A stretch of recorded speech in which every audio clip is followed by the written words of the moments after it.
तुम्ही जर नाशिकचे असाल ना, तर या गोष्टीशिवाय तुम्ही राहूच शकत नाही. म्हणजे अधून-मधून आपल्याला याची आठवण येतच असते. आता काय ते पुढे व्हिडिओमध्ये तुम्हाला समजेलच. पण आज ना मला छान सरप्राईज सुद्धा मिळालंय.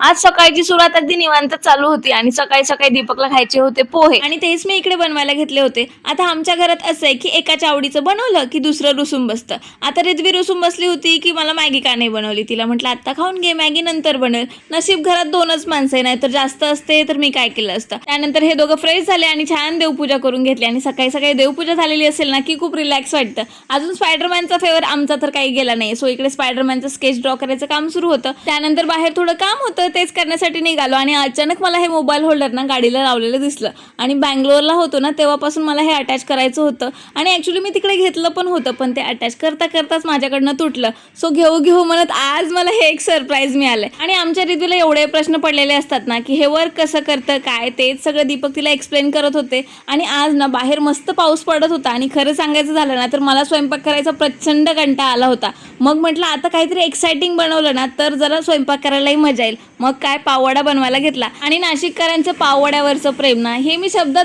एक्सप्लेनच नाही करू शकत. त्यासाठी माझ्याकडे शब्दच नाहीये. मुंबईत ना हीच ती एक गोष्ट मी खूप जास्त मिस करते. सगळ्या गोष्टी मिळतात, पण पाववडा अजून तरी मला काही सापडला नाही. आणि नाशिकमधला फेमस कृष्णाई वडापाव किंवा तुम्ही सिन्नरच्या बस स्टॉप समोरचा जर भगवती वडापाव खाल्ला असेल ना, तर येस त्याची टेस्ट अजूनही माझ्या अशी जिभेवर रेंगाळते. आणि सध्या हा नाशिकचा उलटा वडापाव म्हणून भरपूर फेमस होतोय. पण खरं सांगू का, आजही नाशिककर जेव्हा पाववडा खायला जातो ना, तेव्हा हा असं म्हणत नाही की काका जरा उलटा वडापाव देता का, म्हणून याचं नाव पाववडा आहे आणि ते पाववडाच राहू द्या. आणि जेव्हा मी स्वयंपाक करत असते ना, तेव्हा दीपक आणि रिद्वी अजिबातही किचनमध्ये डोकून बघायला येत नाही. पण पाववडा म्हटलं की एक वडा तळून झाला की हे दोघं आलेच समजायचे. आणि आज चक्क पाववड्यासोबत खाण्यासाठी ना दीपक हिरव्या मिरच्या निवडून घेऊन आले होते. आता मी इकडे मिरच्या तळते, तोपर्यंत तुम्ही मला सांगा की तुम्हाला कुठला पाववडा जास्त आवडतो. त्यानंतर मस्तपैकी पाववड्यावर ताव मारला आणि वीकेंड म्हटला की हे काम मस्त असतं. आठवडाभराची भाजी धुवून पुसून निवडून व्यवस्थित ठेवायची, म्हणजे आठवडाभर टेन्शन नाही की भाजीला काय बनवू, नाहीतर तेच प्रश्न रोजचेच असतात. आता व्लॉग आवडला असेल तर फॉलो नक्की करा. बाय.